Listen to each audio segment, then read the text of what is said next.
एक गांव में एक बूढ़ी मां रहती थी, चंपा देवी। उसके 4 बेटे थे, लेकिन चारों अपने अपने घर बनाकर अलग रहते थे।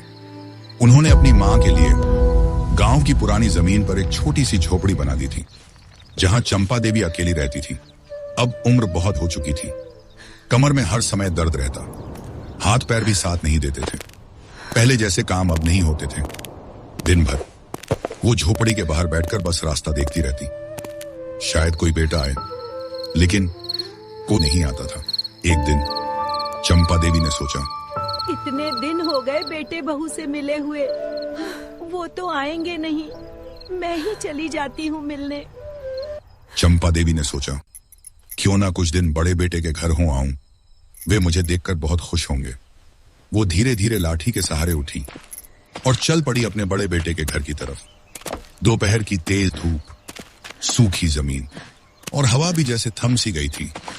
लाठी के सहारे धीरे धीरे चलते हुए चंपा देवी अपने बड़े बेटे के घर की तरफ निकल पड़ी। रास्ता बहुत लंबा था, हर कदम पर दर्द जैसे और बढ़ जाता था।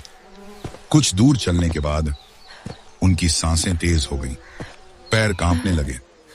वो पास ही एक बड़े पेड़ के नीचे बैठ गईं। पसीने से उनका पूरा शरीर भीग चुका था। धीरे से अपने घुटनों को पकड़कर बोली, बस थोड़ा और, फिर अपने बेटे के पास पहुंच जाऊंगी।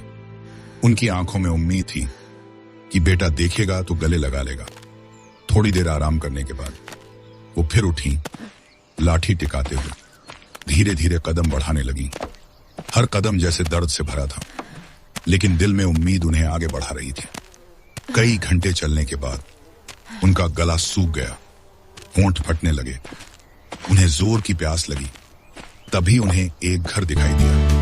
वो धीरे धीरे उस घर के आंगन तक पहुंची और कांपती आवाज में बोली, बेटी थोड़ा पानी मिल जाएगा? Please, घर से एक महिला can you spare a moment to उसने help चंपा me? देवी को देखा। I have been तो waiting तुरंत here अंदर for गई a long और पानी time लेकर and आई। need some अरे assistance. अम्मा, अम्मा, कहाँ जा रही हो इस तपती धूप में? चंपा देवी ने पानी पिया तो जैसे जान में जान आ गई। फिर धीरे धीरे बोली, अपने बेटे बहू के घर जा रही हूँ। बेटे के घर जा रही हूँ, तबीयत ठीक नहीं है। महिला ने चिंता से You कहा, have been working इतनी so दूर hard अकेले, all day. कोई साथ क्यों नहीं Please है? take some rest now. चंपा देवी बस You are हल्की सी right. मुस्कुरा I the. am very tired. जवाब उनके पास था, पर शब्द नहीं थे। थोड़ी देर बात करने के बाद चंपा देवी फिर उठी। महिला ने कहा,